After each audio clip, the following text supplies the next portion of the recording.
Olá, povo de Deus! Sejam muito bem-vindos a mais um estudo do nosso Seminário Teológico Evangélico de Psicanálise Clínica. Eu sou o pastor Márcio Fernandes e hoje vamos mergulhar num tema fundamental da nossa fé, a doutrina do pecado, ou, como chamamos na teologia, a amartiologia. Este estudo, que tem o apoio da Primeira Igreja Batista na Vila do Pinheiro, busca trazer uma teologia simples e descomplicada para o seu dia a dia. Se você tiver qualquer dúvida ou quiser saber mais sobre nossos cursos, pode me chamar no WhatsApp 2197 196 1107 ou falar com a nossa secretária e psicanalista, a irmã Natália Freitas, no 2198 149 3158.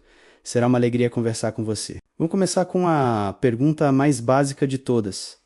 Afinal, o que é pecado? A Bíblia nos dá algumas definições muito claras. Em João, capítulo 16, versículo 9, Jesus diz que o pecado é não crer nele. Já em 1 João, capítulo 3, versículo 4, lemos que pecado é a transgressão da lei. Ou seja, qualquer coisa que não esteja em conformidade com a lei de Deus. Em resumo, pecado é tanto uma atitude de incredulidade quanto um ato de desobediência à vontade perfeita de Deus. Uma dúvida que sempre surge é: se Deus é bom, foi Ele quem criou o pecado? A resposta da palavra é um sonoro não! Eclesiastes 7, versículo 29, nos ensina que Deus fez o homem reto, mas o homem é que buscou muitas invenções. E Tiago 1, versículo 13, reforça: Deus a ninguém tenta, e por ninguém pode ser tentado. Pelo contrário, Deuteronômio 25, versículo 16, mostra que Deus detesta o pecado. Deus é santo e o pecado é a antítese da sua natureza. Então, por que Deus não impede o homem de pecar? Essa é uma questão profunda sobre o livre-arbítrio. Em Gênesis 4, versículo 7, Deus adverte Caim sobre o pecado que jazia à porta, mas diz a ele: sobre ele dominarás. Deus nos deu a capacidade de escolher. Em Romanos 1, versículo 28, vemos as consequências da escolha errada. Quando Paulo fala daqueles que foram entregues a uma disposição mental reprovável por terem rejeitado a Deus, Deus não nos força a amá-lo nem a obedecê-lo. Ele nos convida a uma relação de amor e confiança que só é genuína se for livre. Mas onde tudo isso começou? Quais foram os primeiros pecados? A Bíblia nos relata que a rebelião não começou na humanidade. Em Judas, versículo 6, lemos sobre anjos que não guardaram o seu estado original, mas abandonaram o seu próprio domicílio. Isaías 14 também nos dá uma visão dessa queda, falando da estrela da manhã, filho da alva, uma referência a Satanás, que em seu orgulho quis se igualar a Deus e foi lançado fora. A rebelião começou no céu. E como essa rebelião chegou até nós, seres humanos? A origem do pecado no homem está narrada em Gênesis capítulo 3. Satanás, já em seu estado de queda e rebeldia contra Deus, tentou Adão e Eva no jardim do Éden. Ele semeou a dúvida sobre a bondade e a palavra de Deus, e o homem, usando seu livre-arbítrio, sua liberdade de escolha, cedeu à tentação e desobedeceu a uma ordem clara de Deus. Foi uma escolha livre, tanto de Satanás em tentar, quanto do homem em ceder.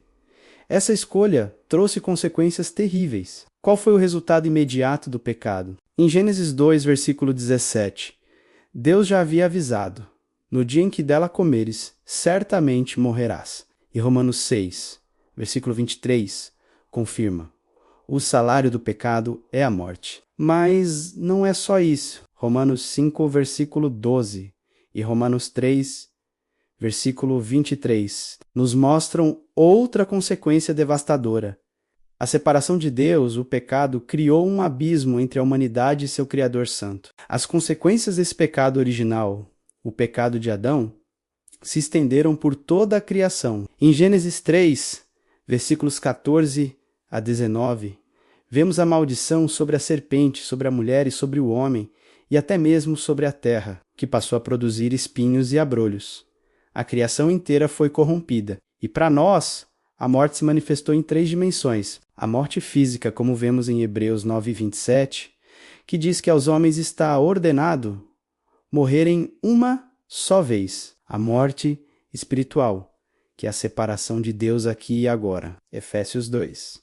Um nos diz que estávamos mortos em nossos delitos e pecados. E por fim, a mais terrível de todas, a morte eterna, a separação definitiva de Deus, descrita em Apocalipse 20 como o lago de fogo. Diante de um quadro tão sombrio, precisamos nos perguntar: qual é a minha e a sua situação em relação ao pecado? A resposta bíblica é direta. Romanos 3, versículo 23 declara: porque todos pecaram e destituídos estão da glória de Deus. Sim, por natureza somos pecadores, separados de Deus e merecedores da condenação. Nossas boas obras, nossa moralidade, nossa retidão, nada disso é suficiente para pagar essa dívida. Não há nada que possamos fazer para merecer o perdão. Mas glória a Deus, a história não termina aí. O versículo seguinte, Romanos 3, versículo 24, nos traz a notícia mais maravilhosa do universo.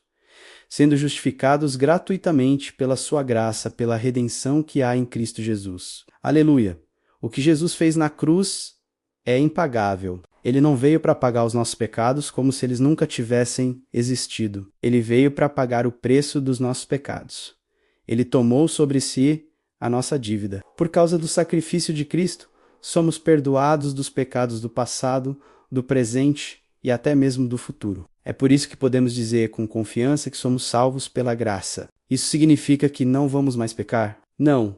Enquanto estivermos neste corpo, nesta terra, a luta contra o pecado será constante. Não nos livraremos da presença do pecado até a glorificação. Mas a grande diferença é que fomos justificados por Jesus. A nossa posição diante de Deus mudou.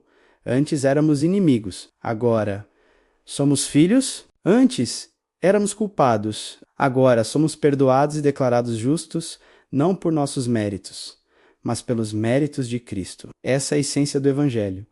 A graça de Deus que nos alcança em nosso estado de pecado e nos transforma através do sacrifício de Jesus. Que essa verdade maravilhosa inunde o seu coração hoje e te dê paz e segurança. Muito obrigado por acompanhar este estudo até aqui. Espero que tenha sido uma bênção para a sua vida. Se você gostou, não se esqueça de deixar o seu comentário, compartilhar este vídeo com alguém que precisa ouvir essa mensagem. Que Deus te abençoe ricamente. Um grande abraço e até a próxima.